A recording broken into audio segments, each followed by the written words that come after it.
Welcome to the Forward Miami Show. I'm your host, Damian Pardo. And if you don't know what Forward Miami is, it's a local nonprofit that works on diversity and inclusion.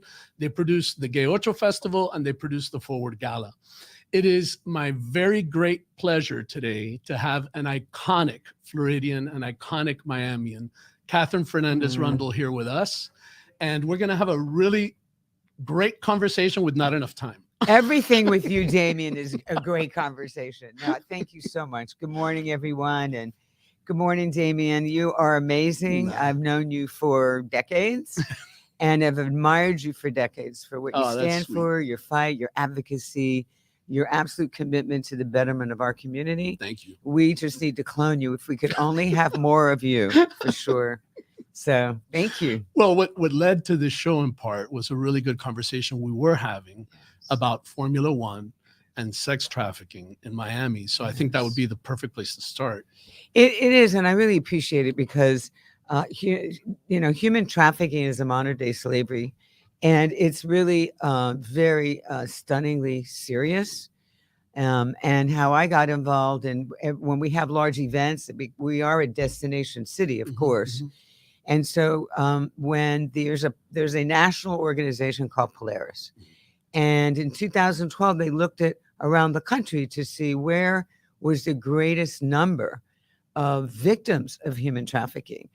And they said Florida was number 3. And Miami, we like being number 1 on lots of things, but not on this. Yeah. We were number 1.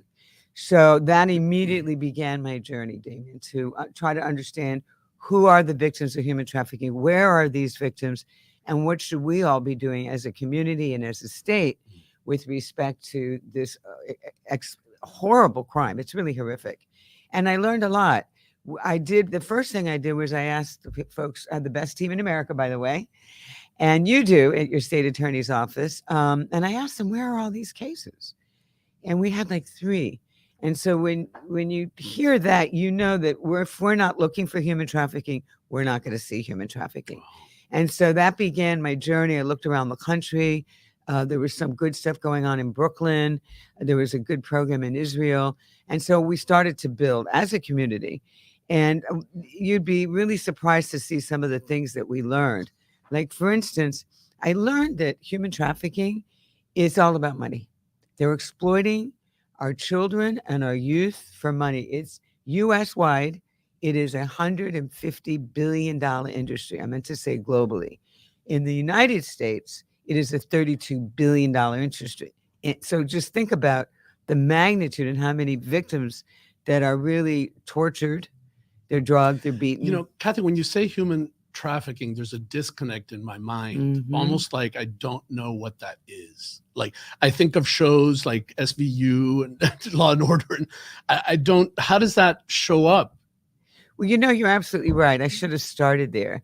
When they first said human trafficking, I had this vision of children being kidnapped, sort of like some of the movies that we've seen, and taken as one of them that everybody sort of thinks as being transported in cargo container ships through Central and South America and then maybe ending up in our backyard. I was wrong. That isn't what it is. It's our boys and girls, mostly girls, that are sexually exploited. So what tends to happen is oftentimes a young girl, and it's boys too, and trans are also part of this victimization. Something is going on at home and they're having issues. Usually it's an older man that's in the household. It can be grandfather, it can be mom's new boyfriend, husband, older uncle, that starts to do inappropriate at best and really ugly things when these young people reach puberty. And so they leave the house. They don't know where to go. Sometimes mom doesn't believe them. They're ashamed, which they shouldn't be, but they are. And so they hit the streets. Sometimes they go couch to couch. I don't know if you've heard that phrase, Damian, where, they go from one friend's house to the other. And then eventually the moms unknowingly say, you need to go home. Well, they don't want to go home. It's like being beaten. Some of these victims have been raped by this older man and they're trapped. So what they don't realize is that when they hit the streets, the predators are out there. They're just waiting for these little people They can sense it. They know exactly what they're looking for. But I mean, they go to shopping mall. Like, where do you? They go to shopping malls, flea markets, look at bus benches. They also wait in parking lots at schools. Now, Wow. to be honest with you, that's kind of where we started. That was about 10 years ago, a little less, 9 years. Today, about 40% of these young people are sold online. There are dark web pages where they actually will put a picture. Are you looking for Lolita? I'm just kind of making that up. And those are buzzwords. In fact, the U.S. Senate did a study on some of these web pages to figure out what they were doing and how they were doing it, and actually asked them to leave the business. Some of them did, but it was too profitable, so they went right back at it. So what happens is a lot of these men, and then most of the traffickers are men, they promise these little people the world. We'll get you new clothing, you'll have a safe place to live, and then they start them in the business slowly. And before you know it, they're trapped. We had a case where there were 3 boys, and their families thought that they were going to have a nice future in photography or modeling. And so the traffickers promised the families, we'll get them a job, we'll get them settled, we'll take care of all their housing. They came from poverty, the 3 young boys, and then they became trapped and they were sold online, webinars, in rooms. And it's so hard to describe what really happens to them. Sometimes they drug them, not sometimes, often, because the whole concept is control, manipulation, and then sell them. So they'll beat them, they'll threaten them. Sometimes we've had young girls say that they were threatening their younger sister. Wow. And so the older sister, and what I mean by older is, we're talking 17, 18, maybe they have a 13-year-old sister and they don't want that. So they stay under this control. They're trapped in this underworld of sexual exploitation. Wow. Yeah. And so what we found, Damian, was, and this is really important for our audience to understand, there are boys and girls. They're not the foreign children that I once envisioned. And I'm so glad you had me address that. And I can tell you our population is mostly between the ages of 13. The youngest victim we've had was 12 years old. If you can just envision a 12-year-old, all the way up to like 24 years of age. That's what they are. That's why they're selling children and youth. And this is more common in minority populations, Latino, Hispanic, unfortunately, Black. Yes, I have the demographics here. 36%. Wait, let me just back up because when I started this, I told you we had about 3 cases 9 years ago. We now have touched just under 1,000 victims. I think it's 950. Wow. And that's just in the criminal system. That doesn't include some of the other drop-in shelters where, sometimes they just show up, or Camilla's house or other places. And then we've actually been able to prosecute. We've had over 750 criminal trafficking related cases. So if you think about it, we've come a long way. And by the way, it's just not my office. It takes the whole community. It's a police departments. It's all the community-based organizations, many of whom you know and work with because you're civic-minded like that. And so what we have found is about 90% of them are female. 65% are, we say adults, but that's between the ages of 18 and 24. The remaining are all minors, 35 to 40%. And the breakdown is 22% Latino and 40% Black or African American. So you got it. You're talking about over 60%. So it's a very sad reality. Oh, and to your point, 61% of them are local. Wow. So what I always say is, there is that percentage that they're on a circuit, Las Vegas, Orlando, they bring them here, which kind of brings me to Formula One. Mm-hmm. So what we discovered was when the NFL came with the Super Bowl, and we learned a lot from our victims. You have to listen to your victims. And the victims will say, when there's a major event in a city, that's what they do. They transport us, they move us around. And so with Super Bowl, the NFL, I love this story because 10 years before that, nobody was talking about human trafficking. Then the NFL came here with the local host, Rodney Barreto, and they said, we want to make human trafficking one of our objectives. We want to really work on preventing that. And they put up some money, and then we led the campaign. My office and I did. They were good enough to allow me to get posters up, get messages out, and we established a hotline. We still have it today. I'm going to show it to you in just a second. And we found that we had a big operations. We made a lot of arrests. And then when the Super Bowl went to Tampa, they kind of emulated what we did here in this community. And it's everybody again.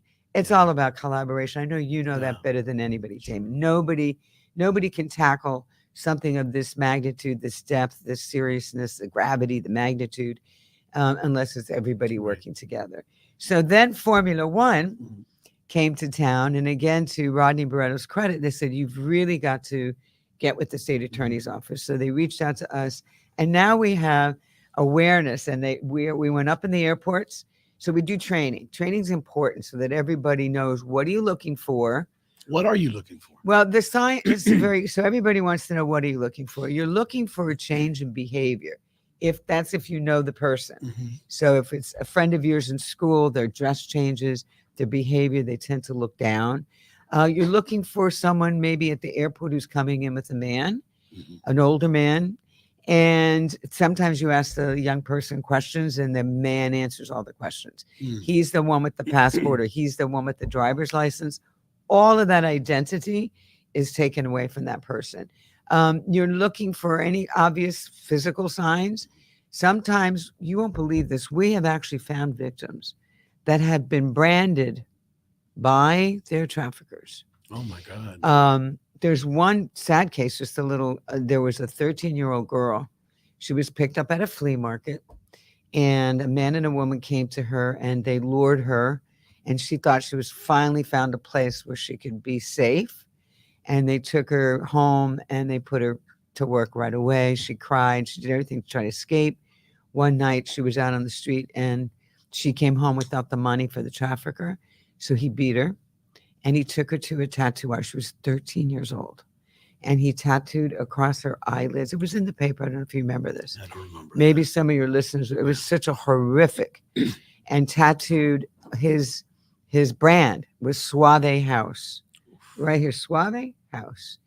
And I say that because there is some tattooing branding. If you see more than one girl and they tend to have the same one, these are just one of many signs.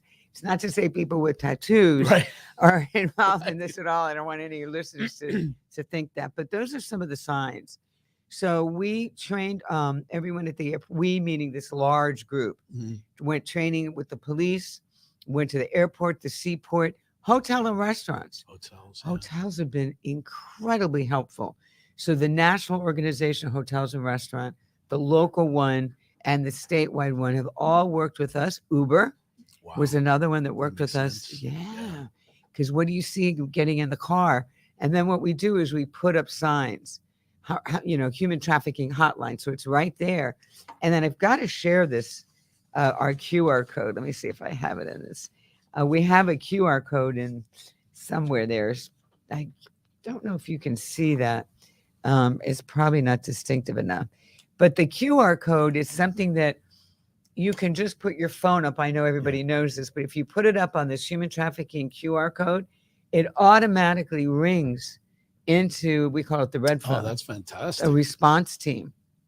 And the response team is made up of the various police departments. Oh, here we go. Perfect. Here you go. Can you help me with this? Because you're better techie than I am. Is that showing up? You can raise it to the camera. That one there. I'll take it over. Oh, that'd be great. Thank you, Damian, so much. No worries. So if the audience is looking at this, you can save this a little further away, and you can share this. And what this should do is ring right to our human trafficking hotline. And there it is. And the human trafficking hotline, that's our webpage, miamisao.com. It rings there, and they will actually answer the phone and respond out to the scene. They'll respond to the caller And if it's, you got to come out to the scene, then they'll go out to the scene. So that's great. It's not like clicking on, but it should, but maybe it's just there we go. Let's see if it works here. But in any event, what this does is we're very trauma-based, Damian, while you're working on that. And what we try to do is we make sure that the police departments respond out to the scene, rescue the victim, and then connect that person. I call them care connectors. Connect them with all of our NGOs that specialize in trauma and know how to get them into shelter. If they need to get to the hospital, a lot of these victims have a lot of medical issues. The traffickers keep them away from anybody in authority. So we have that. We have a shelter now called the Phoenix Project at Camilla's house. That's fantastic. It's beautiful. It's a beautiful shelter. They can come through us or on their own. It's a wing that's designed just for victims of human trafficking, and it's mostly for girls, just because it's an isolated area. The other thing is that, and question, what's the success rate? Like when they're actually finally able to come out of this, where do they go next? Like, what's the next step? That is really a big challenge for all of us. We need to, sometimes they're not ready. Sometimes the victims they don't know anything else. And unfortunately, sometimes they go back to their traffickers. Sometimes we try to get them out of town. That happens a lot, especially if they're taken. We have a lot they come from Georgia because it's an easy drive. You just put somebody in the car. And so we have a lot of good people in our community. They're amazing. A lot of angels that will give money, and we get them toiletries. We have a human trafficking center where they can come. It's a 5-story building. I'm not giving the address because we don't want anybody to have the address. But that's where they can go. They get picked up. We rescue them. They go there. They can shower. We have a closet for them that people have donated to. It has toiletries. There's a shower, a bed. And sometimes it's just to calm down and then try to connect them, like you say. Because if we don't build a safety net of services for them, they'll go right back. They'll go right back because that's what they know. So there it is up on the screen. That's great, Damian. I'm so happy that you're showing that and sharing that with your audience, our community. No, that's great. So Formula One, by the way, has been tremendous. And I don't know that this is public yet, but because you were kind enough to invite us here, Andrea Bocelli, the one and only, what an amazing man, and his wife, Veronica, they want to help with this. So they have, they put billboards up already with them on it. And he's got the congratulations. That's really incredible. fantastic. They came to our center and they said, this is horrible. We want to help. And so Friday they're coming. They will be performing exciting. As part of Formula One. And then I think Friday, as far as I know, we're doing a press conference. That's great. And some PSAs. And you think about someone like him, of that, gravitas and credibility. I mean, that's going to send an incredible message around the world that this will not be tolerated. And what's so important about that is Formula One is a great event, by the way. We're really lucky. They chose us. They chose Miami-Dade to do the Grand Prix, and it's going to be here for the next 10 years. Wow. So I didn't know it was 10 years. 10 years. This will be the first one. And if you think about from all over the globe, they're going to be coming here. And it's, folks with a lot of money, as I understand it. And I understand the ticket sales are off the chart. So we're very blessed as a community, but we need to get ready too. So if you think about an Andrea Bocelli and some of the others adding their name to this, which is saying to everyone around the world, this modern day slavery is unacceptable. We can't do this to our little children. And that is also telling people that are coming to our community who may not recognize that here in Dade County, we are very, very devoted to this concept. And look at, Damian has this on his show. And just heightens that whole platform of information. So we're really excited about this. Sure, it's all of our issue, and we want the best community possible. So it kind of puts them on notice. That's not tolerated. That's right. You could be arrested. And we don't want that. And we don't want you to go online and inadvertently buy this. You may not recognize even what you're doing. The massage parlors are all been alerted. The hotels and restaurants, all those employees, or most of them have been trained now. So they know what to look for in the hotels. The vacancy rate in hotels is going to be practically zero. Wow. Yeah, they're really going to be full. So That must have been a huge undertaking just to train and get everyone on the same page. I often think you have the hardest job in the universe because people expect you to solve things like with a magic wand. Like there's this huge, complex, really horrible problem that takes probably decades, and there is no magic wand, and you can't do anything alone. You have to collaborate with law enforcement and politicians and NGOs. Yes. It's not easy, Kathy. I don't know how you do it. Well, thank you. And I appreciate that. And I appreciate my team because really they do all the work and I just go out there and talk about it. But no, you do have an amazing team. I do. Every time I've interacted with anyone in your office, they're just spectacular. They're really. amazing. They really care. Congratulations. It's a reflection on you. You put people together that are really talented and competent. And they work so hard, Damian, they're all overworked and underpaid. Yeah. This is for sure. I have no doubt. And one of the things about this community is the collaboration. And so, when the chair of the county commission, he was right front and center on this. Our mayor, Daniela Levine Cava, Chairman Diaz, all of them have participated. Sally Heyman helped us get this human trafficking center up and running. All the police chiefs are part of our task, or most of them are. So they have co-located. We work with Homeland Security, the FBI, who really focus on the minor victims. All of our NGOs. We have a policy institute. And for instance, Centris, DCF, Department of Children and Families, we all collaborate with missing children. Who are they? Where are they? And so, God bless this community, truly, because when they grasp what it is, they all pull together, including the private sector. Look at the NFL, look at Formula One. They're all in to really work on this issue.